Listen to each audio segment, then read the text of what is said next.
Hello বন্ধুরা, আশা করি তোমরা সকলে খুব ভালো আছো। আজকে আমি তোমাদের কাছে আবার একটি রেসিপি নিয়ে চলে এলাম, মালাই কুলফি, যা সবারই খুব প্রিয়।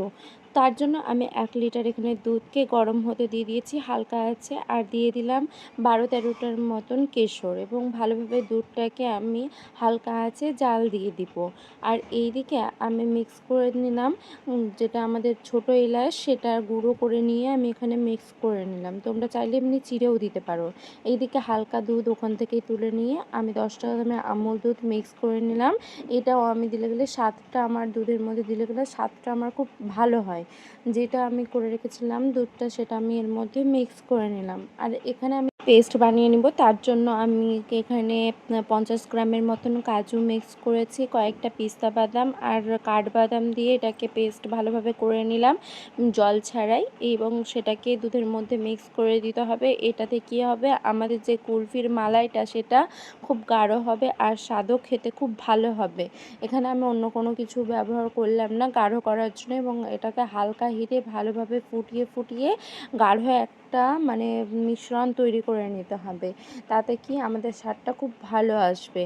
হালকা হিটে রেখে তোমরা এটাকে বারবার নেড়ে চেড়ে নিয়ে এটাকে ভালোভাবে ফোটাবে, না হলে নিচের দিকে লেগে যেতে পারে। দুধ খুব সহজেই নিচে বসে যায়, এই দিকে ভালোভাবে খেয়াল রাখবে।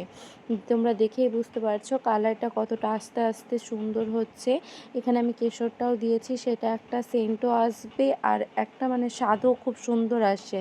ভালোভাবে যে আমি কাজু কিশমিশের পেস্টটা দিয়েছিলাম সেটাকে আমি এখানে ভালোভাবে গুলিয়ে গুলিয়ে নিব, না হলে গোটা গোটা থেকে যেতে পারে।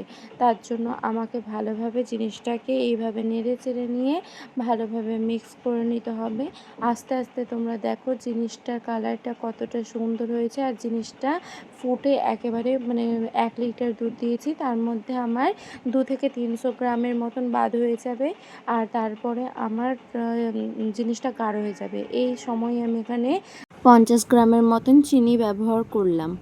তো তোমরা চাইলে গেলে তোমাদের যতটা পরিমাণে মিষ্টি প্রয়োজন ততটা তোমরা এখানে ব্যবহার করতে পারো। প্রত্যেকটা জিনিসকে দিয়ে আমি ভালোভাবে মিক্স করে নিব।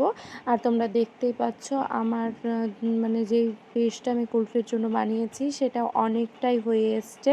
আরও কিছুক্ষণ অপেক্ষা করবে আরও একটু গাঢ় হওয়ার, তার জন্য আমি এটাকে ফুটিয়ে নিচ্ছি ভালোভাবে। আর এখানে দিয়ে দিলাম আমি হালকা 1 টেবিল স্পুনেরও কম লবণটা দিলে কি হবে, আমাদের বেশি মিষ্টি মিষ্টি লাগবে না খেতে, আর মেনটেন হয়ে যাবে মিষ্টি ভাবটা, খেতেও সুন্দর লাগে। তাই জন্য হালকা এখানে লবণ তোমরা ব্যবহার করবে এবং ভালোভাবে সেটাকে মিক্স করে নেবে।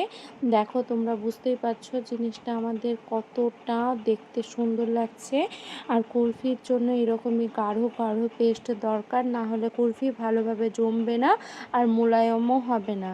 তার জন্য আমি এইভাবে এতটাই গাঢ় করে আমি এখানে নামিয়ে নিব। তারপরে আমি এই রকম কুলফি বানানোর জন্য খাঁজগুলো ব্যবহার করেছি, এগুলো মার্কেটে অ্যাভেলেবেল হয়। যদি তোমাদের না থাকে তাহলে তোমরা এখানে কফি কাপ বা তোমাদের স্টিলের যেসব গ্লাস, ছোট ছোট গ্লাস, সেগুলো তোমরা এখানে ব্যবহার করতে পারো। আমি এখানে ওই খাঁজটা কেনা ছিল, তাই জন্য আমি এখানে কুলফির খাঁজটা ব্যবহার করলাম। এবং এর মধ্যে আমি কয়েকটা পিস্তা বাদামকে এইভাবে ছোট ছোট করে কেটে রেখেছিলাম, সেটাকে দিয়ে ভালোভাবে মিক্স করে নেব। তোমরা চাইলে নাও দিতে পারো, এবং যদি তোমরা এখানে কিশমিশ দিতে চাও বা অন্য কোনো কিছু দিতে চাও তাহলেও তোমরা এখানে দিয়ে এইভাবে ভালোভাবে লাগিয়ে নেবে। আর জিনিসটাকে আমি দিয়ে দিব 7 থেকে 8 ঘন্টা ডিপ ফ্রিজের মধ্যে জমতে। দেখো আমি জমতে দেওয়ার পরে আমি কতটা আমাদের জিনিসটা আকর্ষণীয় লাগছে। এইভাবেই হয়ে গেলে আমি বের করে নেব।